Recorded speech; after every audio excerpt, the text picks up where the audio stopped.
No lyrics here, just beats the vibe. A squeaky duck and a cow collide. Boing boing goes the truck lead. Добро да повторно киналот е BitTeacher Crypto. И моментално го гледаме на што сакаме да го видиме на Bitcoin чартот. Имавме пробивање до 97.000 некаде во таа зона и полека се придвижуваме до зоната на тренд линијата, каде што ќе видиме дали всушност ќе имаме пробивање на таа тренд линија или пак тоа ќе биде само придвижување до тренд линијата и продолжување во надолна насока, како што всушност било во неколку случаи претходно и тоа ќе го покажеме денеска. А во меѓувреме, погледнете, имаме веројатно почеток на продавање на опциите, токму за оно што зборуваме дека ќе имаме можеби почетно ниво каде што ќе почнат да се продават тие акции, бидејќи Конгресот ќе биде баниран од поседување на акции. Позициите на менаџерите на фондовите го напуштаат пазарот. Погледнете, токму после тоа имаме некој период на можеби акумулација за овој индикатор VIX, каде што подоцна имаме огромно движење и остро нагоре, а тоа е VIX е индикатор кој што намери волатилност на пазарот, каде што сме имале огромна волатилност. Дали всушност времето е различно сега, ќе оставиме да видиме. Подоцна и токму за оно што зборував, погледнете, имаме класичен циклус на Биткоин во 2021 година.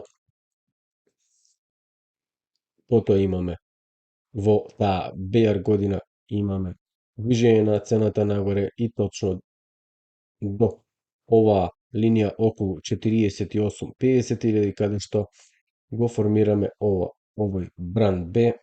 И погледнете, ова некаде е март, сме виделе повторно движење на цената нагоре и погледнете што направило. Вложила во 5 брановна структура. Подоцна, каде всушност сме сега, можеби е така, можеби не. Ова е врвот во 2025 година. Моментално сме во 2026 година, која што според циклусот треба да биде бер година за Биткоин и погледнете, може ова да биде мала екстензија, може би да пробиеме сега и тогаш да се придвижиме надолу. Да, не можеме да го знаеме сега за сега. Погледнете го ова движење каде што полека се одбива од оваа зона, каде ќе затвори, многу ќе биде битно, каде ќе затвори неделната свеќа и подоцна да видиме каде ќе затворат и останатите 2-3 недели, кои што ќе бидат многу критични за Биткоин, за подоцна да го формираме тој пети бран. И сега, доколку погледнеме тука, имаме движење на златото и на Биткоин. Погледнете, имаме првично движење на златото и доколку погледнеме во последната година тука, погледнете, имаме огромно движење на златото, каде што Биткоин полека се коригира, односно е во одреден опсек. Верувам дека може да биде и ова акумулација, која што ќе резултира со движење нагоре. Можеби многу подоцна откако ќе го направиме тоа што го видуваме во претходната слика. Следните недели ќе бидат многу важни за Биткоин и за криптопазарот. Доколку се задржиме на овој чарт, ќе видиме дека можно е златото да го формира својот врв, повторно златото и Биткоин да се придвижат надолу и подоцна златото да пробие, а по златото да пробие и Биткоин и да водиме се така поред како што всушност и било до сега.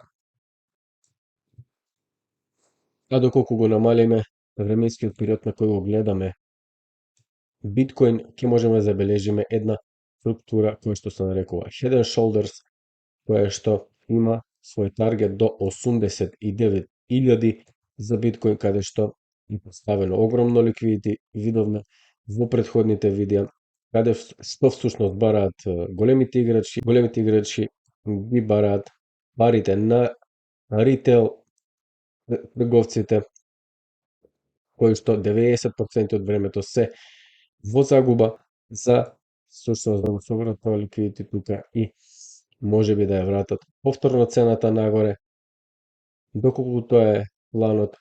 Во меѓувреме, исто така, ова се поклопува и со day cycle low, кое што би требало да го добиеме од 20 до 22 јануари, за повторно да кажеме дека циклусите го прават своето. Се друго е наратив кој што ни кажува зошто всушност сме се придвижиле надолу во тој day cycle low. А инфлацијата, токму оно што сакаме да го видиме е моментално. Ето, 55%, го зборуваме во претходните видеа, ABC корекција која што веројатно ќе продолжи уште надоле. И ова е многу болеш за крипто, каде што всушност ќе додаде 55,3 билиони во следните 3 недели и официјално лансираат најголемиот QT што може да се случи во историјата на постојање на федералните резерви. А што се поклопува со тоа? Погледнете, токму овој графикон се поклопува во јануари, каде што ќе имаме 100 плюс трилиони во тотална маркет капитализација на крипто. Доколку тоа се случи, тоа ќе биде неверојатна гледка која што верувам дека моментално никој не очекува онака реално. И доколку посподелиме мала анализа за љубителите на алткоините, како што можеме да забележиме, пазарот се движи во 3 фази. Имаме фаза 1, каде што имаме ресетирање на овој сентимент тука, повторен раст, кој што не ги задовола очекувањата на љубителите на алткоините и повторно се придвижуваме надоле за да се ресетира повторно тој сентименти, да се уништат пазарите за да може да излезе ритейл секторот. Исто се случува подоцна. Погледнете го овој раст се очекува во можеби следните години да настапи токму за алткоините. И тоа се повторувало не само еднашка, туку неколку пати. Погледнете, фаза 1, фаза 2 и огромна фаза 3. Во всушност имаме моментално формирање на фаза 1, враќање на еуфоријата, незадоволство на луѓето од своите профити во алткоини, повторно уништување на сентиментот, враќање на голем дел на алткоините на своето почетно ниво. И што следува сега? И следува огромно движење нагоре, кое што верувам дека ќе успее да промени животи на голем број на луѓе кои што се присутни, како и во светот, така и на македонците. И нешто всушност многу битно за пазарите, што ни го објаснува сега овој човек, се однесува на волуменот. Би сакал да го слушнеме овој видео, бидејќи ќе биде многу појасно доколку тој го објасни. If the price spikes up, you should see the volume rising. So every time you see a spike up, the volume should rise on that spike. That's accumulation. In the distribution stage, as the price falls, the volume should rise. And as the price spikes up, the volume should fall. By looking at price and volume, you can actually tell whether you're being an accumulation phase or a distribution phase. That's in an ideal world. In a bullish market, as price rises, the volume rises. As price falls, the volume falls. In a bearish market, as the price falls, the volume rises. And as the price rallies, the volume falls.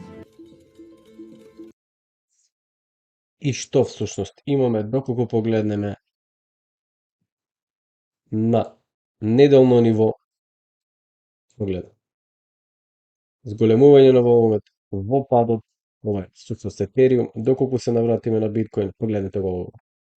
Само погледнете го овој волумен, како се случува овој волумен во овој пат. Кој можеме претпоставиме дека следува можеби ова сценарио. А доколку се навратиме на графиконот, погледнете, кога имаме пробивање на цената, имаме огромен волуменот кој што не испратил до нови all-time highs и многу повеќе од тоа до нови огромни профити за биткоин. А сега ќе се навратиме бидејќи имам уште еден тап кој што е многу битен за нас. Исто всушност значи ова, како кажал Трамп, каде што Трамп се шегува, но шегата всушност допира до реален проблем. САД имаат над 35 трилиони долари долг, а сегашниот монетарен систем нема јасен план како тоа реално да се исплати без последици. И кога всушност тој кажува, можеби ќе им дадеме малку биткоин и ќе го избришеме долгот, кој што можете да го видите тука. И зошто всушност луѓето велат дека математиката не се смее, бидејќи биткоин има фиксна понуда максимум 21 милион биткоини и долгот на САД е 35 трилиони долари. Ако хипотетички целиот долг се покрие со биткоин, ќе имаме математика од 35 трилиони поделено на 21 милион, тоа ќе биде 1,7 милиони по биткоин. И поентата не е дека тоа ќе се случи, туку дека за прв пат се споменува средство кое не може да се печати. Тоа е всушност тука сигналот. Последните 50 години системот бил всушност печатање на долари, издавање обврзици и инфлацијата постепено го јаде долгот. Но тоа функционира само додека луѓето веруваат во доларот. Биткоин е спротивното. Немаме централна контрола, нема печатање, нема спасување со инфлација. Затоа шегата моментално е непријатна, а не е смешна. Затоа се споменува и историјата, каде што имаме во 1933 година Рузвелт го воведува златото, Никсон пак во 71 година го укинува златниот стандард и денеска се појавува биткоин, односно дигиталното злато, како што многу пати сме кажале, кој што е надвор од системот. Секој ваков момент почнува со подценување и смеење и клучната порака. Всушност, никој треба да го плаќа долгот со биткоин, но фактот дека се споменува на националната телевизија значи системот е под притисок. Алтернативите веќе не се маргинални и всушност биткоин не е решение за долгот, тоа е огледало што покажува колку проблемот е всушност голем. Доколку продолжиме понатаму, ја имаме М2 промената на стапката и тука моментално ја имаме инфлацијата, каде што имаме едно правило, доколку се што се случува во М2 се случува покасно, се прикажува покасно во 18 месеци од инфлацијата, што значи дека можеби се уште не сме го виделе овој пат кој што би не одвел.